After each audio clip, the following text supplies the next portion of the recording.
चलिए अब खबरों को तेज अंदाज में देख लेते हैं। संविधान दिवस के मौके पर पीएम मोदी ने आज गुजरात के केवडिया से देश को वीडियो कॉन्फ्रेंसिंग के जरिए संबोधित किया। इस मौके पर पीएम मोदी ने 26 से 11 मुंबई आतंकी हमले को याद करते हुए हमले में मारे गए जवानों को याद किया। पीएम मोदी ने कहा कि राष्ट्रहित ही हमारे निर्णय का आधार होना चाहिए। संविधान दिवस पर राजधानी जयपुर में परिवहन मंत्री प्रताप सिंह खाचरियावास ने संविधान निर्माता बाबा साहेब अंबेडकर को याद किया और किसानों के मुद्दे पर केंद्र को घेरा।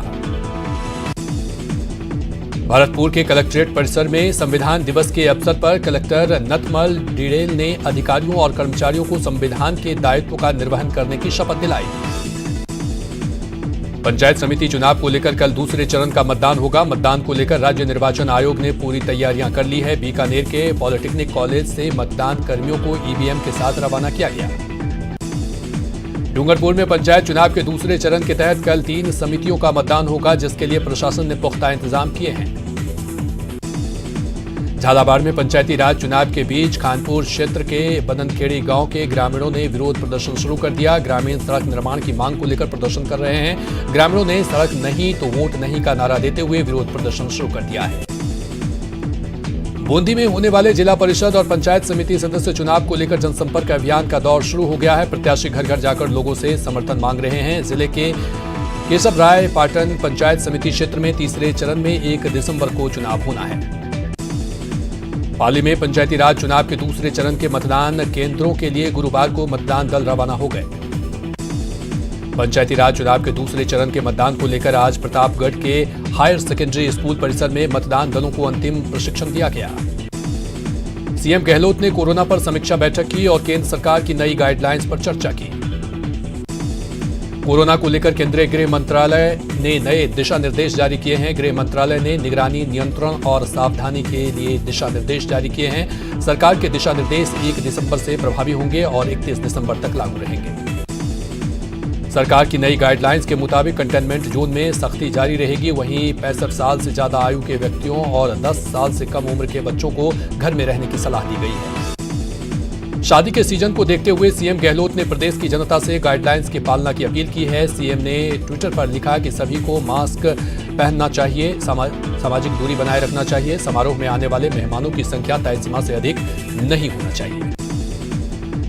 कोरोना काल में वरिष्ठ नेताओं के निधन पर सीएम गहलोत ने पीड़ा जाहिर करते हुए ट्वीट किया कि कोविड ने हमारे कई प्रियजन छीन लिए और सबसे दुखद ये है कि डॉक्टर्स की सलाह पर मैंने इन्हें व्यक्तिगत रूप से अंतिम विदाई तक नहीं दे पाया।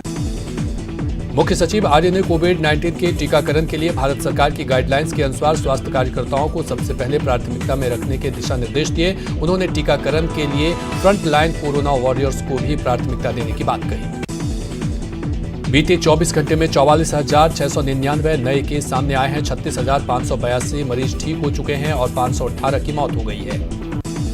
देश में अब तक कोरोना से 92.66 लाख केस सामने आ गए हैं। इनमें से 86.77 लाख मरीज ठीक हो चुके हैं और 1,35,000 की मौत हो चुकी है। प्रदेश में संक्रमितों की संख्या अब 2,53,767 हो गई है। इनमें 26,320 मरीजों का इलाज चल रहा है, जबकि 2,25,229 लोग ठीक हो चुके हैं। संक्रमण से जान गंवाने वालों की संख्या बढ़कर अब 2,218 हो गई है। संक्रमण से जान गंवाने वालों की संख्या बढ़कर अब 2,218 हो गई है। बाड़मेर में कोरोना संक्रमण केस में लगातार बढ़ोतरी देखने को मिल रही है। बुधवार को भी पुलिस ने शहर के विभिन्न चौक चौराहों पर मास्क चेकिंग अभियान चलाया। इस दौरान पुलिस ने दर्जनों लोगों से जुर्माना वसूला। बाड़मेर पुलिस ने शहर में सघन मास्क चेकिंग अभियान चलाया। इस दौरान पुलिस ने शहर के अलग अलग इलाकों में भ्रमण कर बिना मास्क बाहर घूम रहे लोगों का चालान काटा और 500 रुपए का जुर्माना भी वसूला।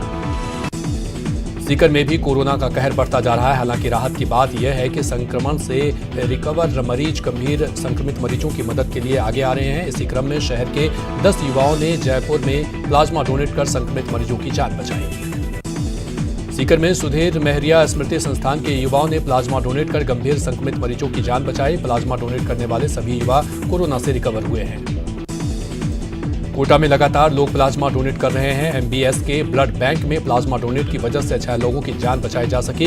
अब तक कोटा में 355 लोग प्लाज्मा डोनेट कर चुके हैं। कोटा में कोरोना का कहर जारी है। बुधवार को कोरोना से 270 नए मरीज मिले हैं, जिसके बाद कोरोना का आंकड़ा बढ़कर 14,000 को पार कर गया है। सीकर जिले में कोरोना से ठीक होने वाले लोगों की संख्या लगातार बढ़ रही है। जिले में 81 संक्रमित लोग ठीक हो चुके हैं, तो वहीं 93 नए कोरोना पॉजिटिव मिले हैं। श्री गंगानगर में शादी विवाह को लेकर जिला प्रशासन ने मैरिज पैलेस संचालकों के साथ बैठक की। बैठक में कोरोना प्रोटोकॉल के सख्ती के पालन के निर्देश दिए गए। प्रतापगढ़ में कोरोना का कहर लगातार बढ़ता जा रहा है। 24 घंटों में 4 व्यक्तियों में कोरोना संक्रमण की पुष्टि होने के बाद आंकड़ा 1022 तक जा पहुंचा है। इनमें से 913 लोग उपचार के बाद ठीक हो गए। सीकर जिले में बढ़ते कोरोना संक्रमण को देखते हुए जिला प्रशासन कोरोना गाइडलाइंस का पालन करवाने को लेकर सख्त हो गया है। देवउठानी एकादशी के मौके पर हो रही शादियों में एकत्रित भीड़ पर नजर रखने के लिए प्रशासनिक अधिकारियों ने कई विवाह स्थलों का औचक निरीक्षण किया। बुधवार को होम आइसोलेशन में 2 मरीजों की तबीयत बिगड़ गई, जिसके बाद चिकित्सा विभाग की टीमों ने सतर्कता दिखाते हुए दोनों को अस्पताल में भर्ती करवाया। कोटा में प्लाज्मा डोनर्स का कारोबार बढ़ता ही जा रहा है। एमबीएस के ब्लड बैंक में एक साथ 4 युवकों ने प्लाज्मा डोनेट कर मानवता की मिसाल कायम की। भरतपुर में लगातार कोरोना के ग्राफ बढ़ रहा है। बढ़ते कोरोना के ग्राफ को देखते हुए धारा 144 लगाई गई है, लेकिन ना तो कोरोना गाइडलाइंस की ही पालना हो रही है और ना ही धारा 144 का असर देखने को मिल रहा है। अजमेर में पुलिस ने नाइट कर्फ्यू की अनदेखी करने वाले दुकानदारों के खिलाफ कार्रवाई की, साथ ही आगे से नियमों के मुताबिक दुकान बंद करने की सख्त हिदायत दी। कोरोना की तेज रफ्तार के बीच शादी समारोहों के आयोजन पर अजमेर प्रशासन की पैनी नजर है। प्रशासन की अलग अलग टीम ने शहर के विभिन्न समारोह स्थलों पर पहुंचकर कोरोना गाइडलाइंस का निरीक्षण किया और समझाइश की।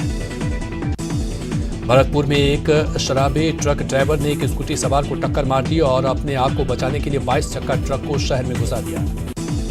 अलवर जिले ने नाबालिग छात्रा से गैंगरेप करने के आरोप में 2 लोगों को गिरफ्तार किया है। मामले में फरार चल रहे तीसरे आरोपी की तलाश में पुलिस जगह जगह दबिश दे रही है। पाली शहर के सदर थाना क्षेत्र में 4 साल की मासूम को अगवा कर उसके साथ दुष्कर्म किया गया। पुलिस ने आरोपी ओमाराम को गिरफ्तार कर लिया। भरतपुर में जमीन विवाद को लेकर 2 गुटों में झगड़ा हो गया, जिसमें एक गुट ने दूसरे गुट की कार के शीशे तोड़ दिए। पुलिस ने जांच शुरू कर दी है। सीकर जिले के नीम का थाना बाईपास रोड पर देर रात एक डंपर ने टेम्पो को टक्कर मार दी, जिससे टेम्पो में सवार एक युवक की मौके पर ही मौत हो गई। भरतपुर के नदवई कस्बे में तेज गति से आती हुई 2 बाइकों की टक्कर हो गई, जिसमें 3 लोग गंभीर रूप से घायल हो गए। जोधपुर में अतिक्रमण हटाने गई निगम की टीम का विरोध का सामना करना पड़ा और इस दौरान हाई वोल्टेज ड्रामा देखने को मिला। सीकर के फतेहपुर शेखावाटी पंचायत समिति के वार्ड नंबर 2 से बीजेपी प्रत्याशी निर्मला देवी और उनके पति राजकुमार झाझड़िया आज सुबह अज्ञात हमलावरों ने हमला कर दिया। उन पर पुलिस ने हमलावरों की तलाश शुरू कर दी है। बाड़मेर के हीरा के ढाणी गांव में एक रहवासी मकान में आग लग गई, जिससे घर का सारा सामान जलकर खाक हो गया। पीड़ित ने सरकार से मदद की गुहार लगाई है। टोंक जिला मुख्यालय स्थित रोडवेज आगरा में आज सवेरे पिटारी खोले जाने पर 3 कोबरा सांप मिला, जिससे परिसर में हड़कंप मच गया। बीकानेर के नौखा में करंट लगने से राज्य पशु ऊंट की मौत हो गई। भरतपुर में संभागीय आयुक्त प्रेमचंद बेरवाल ने विभिन्न विभागों के अधिकारियों के साथ बैठक ली और उन्होंने आमजन की समस्याओं का निस्तारण करने के निर्देश दिए। जोधपुर में ढोल और थाली की थाप पर थिरकते एक कोरोना मरीज का डांस सोशल मीडिया पर खूब वायरल हो रहा है।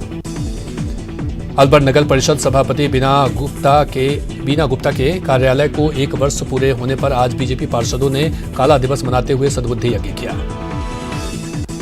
अरवल सदर थाना क्षेत्र के उमरैन में ट्रोले ने बाइक सवार फौजी को टक्कर मार दी, जिससे फौजी की मौके पर ही मौत हो गई।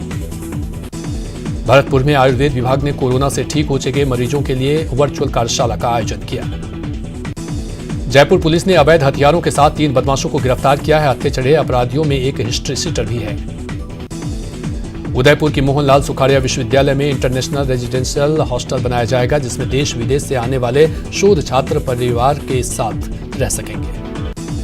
कोटा में शादी समारोह से लौट रहे बाइक सवार एक युवक की अज्ञात वाहन ने टक्कर मार दी। मृतक दोस्तराम हिंडौली का निवासी था। भरतपुर के बयाना कस्बे में कोरोना गाइडलाइंस के साथ दूल्हे ने 20 लोगों के साथ पहुंचकर विवाह समारोह का संपन्न किया। झुंझुनू के नवलगढ़ से विधायक डॉक्टर राजकुमार शर्मा नासाज तबियत के बावजूद पंचायती राज चुनाव में कांग्रेस प्रत्याशियों के समर्थन में झुंझुनू में प्रचार कर रहे हैं। दिल्ली हाईकोर्ट ने अपने एक अहम फैसले में कहा कि एक व्यक्ति महिला अपनी मर्जी से कहीं और किसी के भी साथ रहने के लिए स्वतंत्र है। प्रदेश की सरकार इस बार बिना परीक्षा के छात्रों को अगली कक्षा में प्रमोट करने के मूड में नहीं है। शिक्षा राज्य मंत्री गोविंद डोटासरा ने एक बार फिर दोहराया है कि छात्रों को हर हाल में परीक्षा देनी होगी। कोटा में नगर पालिका चुनाव के लिए बीजेपी और कांग्रेस ने अभी अपने प्रत्याशियों का ऐलान नहीं किया है। राजगंज मंडी और इटावा नगर पालिका में चुनाव होने हैं। कोटा के सांगौद से कांग्रेस विधायक भरत सिंह ने एक बार फिर मुख्यमंत्री अशोक गहलोत को पत्र लिखा है। भरत सिंह ने पत्र में कहा है कि गाय के नाम से ली जाने वाली टैक्स में से कुछ राशि गाय की वजह से होने वाली मौत पर मुआवजे के रूप में दी जाए। प्रदेश भर के सरकारी कर्मचारी संगठनों से जुड़े कर्मचारी और अधिकारी अपनी 10 सूत्री मांगों को लेकर आज 1 दिवसीय हड़ताल पर रहेंगे। जयपुर में बीजेपी अल्पसंख्यक मोर्चा की ओर से मुख्यमंत्री के नाम का ज्ञापन जिला कलेक्टर को सौंपा गया। इस ज्ञापन में राज्य सरकार पर पिछले 2 सालों से अल्पसंख्यक वर्ग की अनदेखी का आरोप लगाया गया। ज्ञापन में कहा गया कि गत माह आरपीएससी में सदस्य बनाए जाने के दौरान भी अल्पसंख्यक वर्ग लिए अनदेखी की गई है। वहीं उर्दू भाषा को तृतीय भाषा के रूप में मान्यता प्राप्त कराने की तैयारी के अलावा उर्दू टीचर की नियुक्ति की भी नहीं की गई।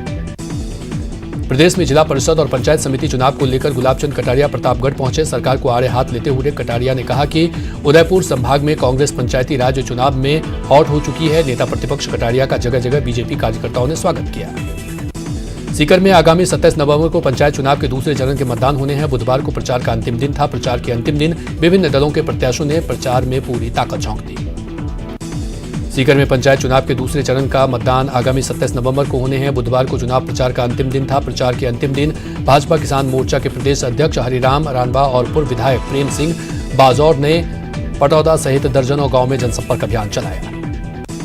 सीकर जिले में बुधवार को देव उठाओन एकादशी के अवसर पर शादियों की शुरुआत हो गई है। हालांकि शादियों के लिए प्रशासन की अनुमति लेनी होगी।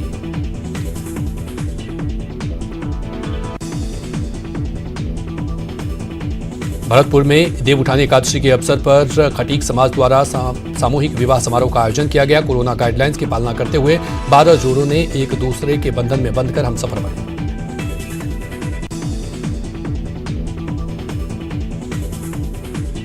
सुजानगढ़ के मुड़ाकिया गांव में वंडर सीमेंट के सब डीलर जगदीश प्रजापति की बेटी गीता की शादी में सामाजिक सरोकार श्रृंखला के तहत कंपनी ने 1,01,000 रुपये का चेक दिया।